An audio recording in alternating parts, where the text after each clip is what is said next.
साहब क्या ये अब ये चीज़ जो भी सामने आ जाएगा, नजर यही आ रहा है कि वो कमेटी उन्होंने सोच समझ के बुलाई है, सारों को उससे मशवरा करके ही बुलाई है और उसमें स्टेटमेंट आ जाएगी कि ऐसा कुछ नहीं है, कोई साजिश नहीं है, कोई फंडिंग नहीं है, ये सारा खत का मामला जो है बस ये एक एहतजाज इसलिए किया गया कि जुबान ठीक नहीं थी, ये था वो था।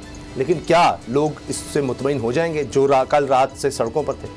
उसामा साहब, पहली बात तो ये है कि जो आप सड़कों की बात कर रहे हैं, तो कल जो लिबर्टी चौक में कल यहाँ पर लोग इकट्ठे हुए हैं, मुझे एक बात बताएं कि लाहौर की एक पर्टिकुलर कम्युनिटी, आपकी अपर मिडिल क्लास, आपकी जो है वर्किंग क्लास, प्रोफेशनल क्लास, ये लोग थे। 10-15 हज़ार का वहाँ पर गैदरिंग थी और ये लोग शुरू से इमरान खान के साथ हैं। और गैदरिंग से तो चीज़ें साबित नहीं होती। इमरान खान साहब ने मीनार पाकिस्तान में बहुत बहुत बड़े जलसे किए हैं, बेताशा बड़े जलसे किए हैं, बड़ी दुनिया वहाँ पर आई, पूरा डिफेंस वहाँ पर आया, गुलबर्ग से लोग गए, मॉडल टाउन से लोग वहाँ पर गए, गार्डन टाउन से लोग वहाँ पर गए। लेकिन लाहौर की सीटें तो 3 ही निकाल पाए ना 14 में से। चौथी सीट तो इनको आज तक नहीं मिली। तो वही लोग जो हैं वही इकट्ठे हुए। नवाज शरीफ साहब इस तरह निकले थे, लेकिन मसला ये है कि देखिए सियालकोट, गुजरांवाला, हैदराबाद, आजाद कश्मीर, मुजफ्फराबाद, सर पीटीआई का वर्कर डिफरेंट है, नून लीग का वर्कर डिफरेंट है। नून लीग का वोटर जब इलेक्शन आएगा घर से वोट डालने निकलता है, पीटीआई का वोटर जो है वो सोशल मीडिया पे बैठा होता है। अच्छा चले अब मैं दूसरी तरफ आता हूं। जो आप बात कर रहे हैं, अभी जो बातें आ रही हैं बेताशा, मैंने मिनिस्टर्स की बातें सुनी है, वो ये कह रहे हैं कि जनाब हमने लेजिस्लेशन करनी है, लेजिस्लेशन करने के बाद जनाब हम अगले इलेक्शन में चले जाएंगे। तो मैं आपको एक चीज़ बता दूं कि इमरान खान बाद लोगों को मोबिलाइज तो कर रहे हैं, चैनलाइज तो कर रहे हैं, उनके पास दिखाने के लिए एक पेज भी है जिससे वो लोगों को गुमराह कर रहे हैं। लेकिन दूसरी तरफ अगर ये डिलीवर नहीं करते, ये गवर्नमेंट सिर्फ लेजिस्लेशन तक अपने आप को महदूद रखती है, तो साहब लोग इनको इबरत का निशान बना देंगे। ये मैं आपको बता रहा हूँ। उन्होंने सर पहले दिन तो ऐलान कर दिए हैं, इतने बड़े ऐलान कर दिए, और क्या चाहिए? डिलीवर करना पड़ेगा, इनको डॉलर नीचे लाना पड़ेगा, 8 रुपए आ गया, पेट्रोल की कीमतें मजीद नीचे लानी पड़ेंगी, इनको महंगाई कम करनी पड़ेगी, इनको बेहतर गवर्नेंस देनी पड़ेगी। अगर ये नहीं दे पाते और अगर सिर्फ लेजिस्लेशन करके ये बाहर निकलते हैं, तो जो शहबाज शरीफ साहब कह रहे हैं, ये जो बार बार लोग कह रहे हैं कि जी हम लोगों को एक फेयर इलेक्शन करवाएंगे, लोगों को फेयर इलेक्शन देंगे, लोगों को लेजिस्लेशन में कोई इंटरेस्ट नहीं है, किसी को इंटरेस्ट नहीं है नैब है या नहीं है, पाकिस्तान के बाहर लोगों को वोट का राइट मिलता है या नहीं मिलता।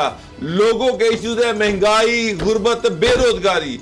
अगर हो रही है चीजों पर ये गवर्नमेंट डिलीवर नहीं करेगी और अगर इन्होंने इस चीज पे फोकस नहीं किया, तो फिर जो गरीब आदमी इनकी तरफ देख रहा है, जिसकी ये आखिरी उम्मीद है शहबाज शरीफ साहब, अगर ये उसको डिलीवर नहीं करते, गरीब आदमी लिबर्टी में नहीं जा रहा, गरीब आदमी F8 में जलसा नहीं कर रहा, गरीब आदमी कराची क्लिफ्टन में नहीं जा रहा, वो हुकूमत की तरफ देख रहा है, वो अपने मसाइल का हल चाहता है, जो भी उसका मसला हल करेगा वो उसके साथ खड़ा होगा और इस गवर्नमेंट को उनके मसले हल करने पड़ेंगे। अगर ये नहीं करते, चले मैं आपको बताता हूं, तो फिर ये कल इलेक्शन में आएंगी, अगर ये गवर्नमेंट आती है तो फिर महंगाई का तो ढोल इनके गले में पड़ गया, तो ये किस नारे पे लोगों से वोट लेंगे?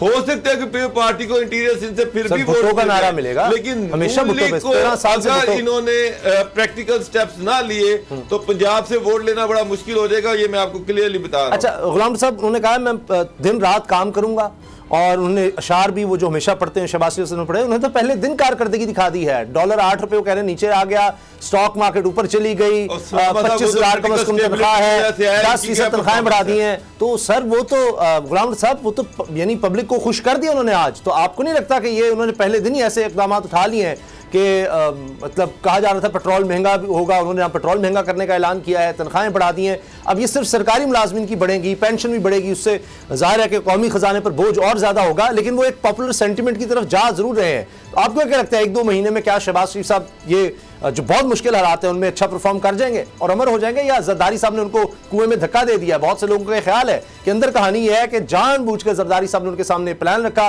कि जी कुछ ऐसी तैनातियां हो जाएंगी, फिर 2023 का इलेक्शन भी निकल जाएगा, वरना नवाज शरीफ साहब कहते थे कि इनको जाने दो, बुजदार को भी रहने दो, हमारा फायदा है। लेकिन जरदारी साहब ने ये प्लान सेल किया और वो उसमें कामयाब हुए कि फिर अगली बारी तो जनाब ये नून लीग तो पीछे हटे ना, तहरीक इंसाफ का जो मुकाबला होगा 2 जमातों से तो ना करना पड़े मुकाबला। तो कहीं ऐसा तो नहीं उन्होंने जानबूझ के हाथ पांव बांध के शहबाज शरीफ साहब को कुएं में धक्का दे दिया कि अब जो होगा उनके सर पर? क्योंकि ये तो पक्की खबर है कि पीपल्स पार्टी वजारतें भी नहीं लेना चाह रही थी कि हमारे ऊपर बिल्कुल ही ब्लेम ना आए कि जनाब हम तो थे नहीं हुकूमत में, हमें क्या कह रहे हो? ये खबर, पहले आपकी खबर की तरदीद कर दूं कि पाकिस्तान पीपल्स पार्टी वजारतें ले रही है। ये जो आपने कहा कि बहुत पक्की खबर है कि वो वजारतें नहीं ले रही, पाकिस्तान पीपल्स लेना नहीं चाह रही थी सर, मैंने कहा लेना नहीं चाह रही थी, उसमें डिबेट थी। जी जी 14 वजारतें, 12 से 14 वजारतें नून लीग रखेगी, 7 वजारतें पाकिस्तान पीपल्स पार्टी को देंगे, 4 मौलाना फजल रहमान को मिल जाएंगी, ANP असलम वतानी और बाप और बाकी लोगों को, मैंगल साहब को 1, वतानी को 1 और 2 वजारतें बाप को दी जा रही हैं। मुफ्ती साहब को भी शायद 1 है, 25, 26, 27 वजारतें तकरीबन बढ़ रही हैं, शाहजैन साहब को भी दे रहे हैं। तो वो ये जो अगर 1-2 ऐलानों से तो ये गंद साफ नहीं होने वाला जो इस वक्त तक मईशत के अखाड़ पछाड़ हुई है। जितने गुज़िश्ता 10 साल में कर्ज़े लिए गए थे उतने 3.5 साल में कर्ज़े लिए गए हैं।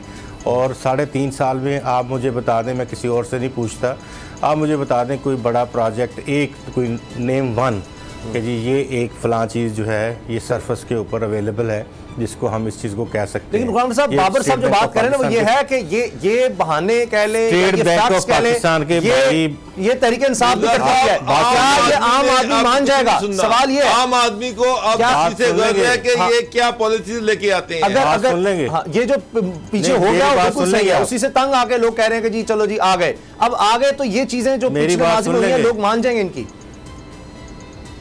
मेरी बात सुन लेंगे? मैं करूं बात? जी जी प्लीज हुक्म। स्टेट बैंक ऑफ पाकिस्तान के ये दादोशुमार थे और ये दादोशुमार देखें बातों में और वादों में और काम करने में बड़ा फ़र्क होता है।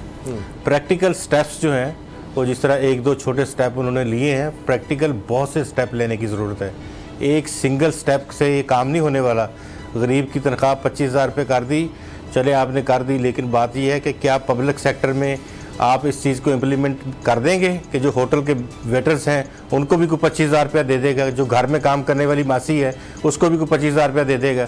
वो उसके ऊपर कोई बंदा नहीं आता। ये बात जो है कहने की चंद लाख लोगों के लिए कर दें, 2-2.5 लाख मुलाजम है उसके लिए 25,000 रुपया कर दी, क्या हम हर बंदा अपने घर में इस चीज़ को इम्प्लीमेंट करेगा कि मिनिमम डेली वेजेस जो वेजेस है वो उसके लिए उन्होंने 25,000 अनाउंस किया?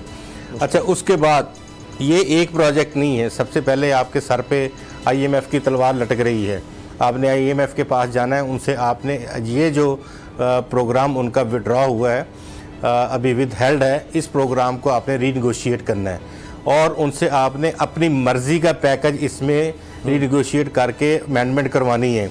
अगर आप वो अमेंडमेंट करवाने में कामयाब हो जाते हैं, जो इनके नेगोशिएटर्स होंगे इस गवर्नमेंट के, जो भी वज़ीर ख़जाना होगा, अगर वो कामयाब हो जाते हैं, एक बड़ा आप महंगाई का जो बड़ा चंक है वो आप रोक लेंगे अवाम के ऊपर डालने से, जिससे अवाम को फौरी तौर पे रिलीफ मिलना शुरू हो जाएगा। अच्छा। और अगर वो नहीं रोक पाते IMF वाला आप, तो फिर आपके हालात इससे ख़राब होने शुरू हो जाएंगे और मज़ीद ख़राब होंगे। रुपया भी डीवैल्यू होने की तरफ जाएगा, शरह सूद भी बढ़ जाएगी और इसके साथ साथ आपके ज़रिए बादल के ज़खायर भी डाउन होंगे। तो ये जो 3 चीज़ें बड़ी अहमियत की हामिल उन्होंने जिक्र किया। एक तो खारजा पॉलिसी, कि हमारी खारजा पॉलिसी चाइना के गिर्द घूमती है। दूसरी बात, सऊदी अरेबिया हमारा पुराना प्यारा दोस्त है। तीसरी बात, दीगर ममालिक के साथ उन्होंने डिप्लोमेसी की बात कर दी है। तो इस तरह से हम अब दोबारा उसी माइंड सेट की तरफ जा रहे हैं। अच्छा। अगर हमें चाइनीज़ जो हमारी तमाम की तमाम CPEC की इन्वेस्टमेंट दोबारा यहाँ फौरी तौर पे शुरू हो जाती है, तो आपके हालात, आपके मजदूरों के हालात फिर भी कुछ ना कुछ बेहतर होने शुरू हो जाएंगे। कोई 3 साल ऐसा हो पड़े थे। सब्सक्राइब करें और बेल दबाएं ताकि कोई खबर रह न जाए।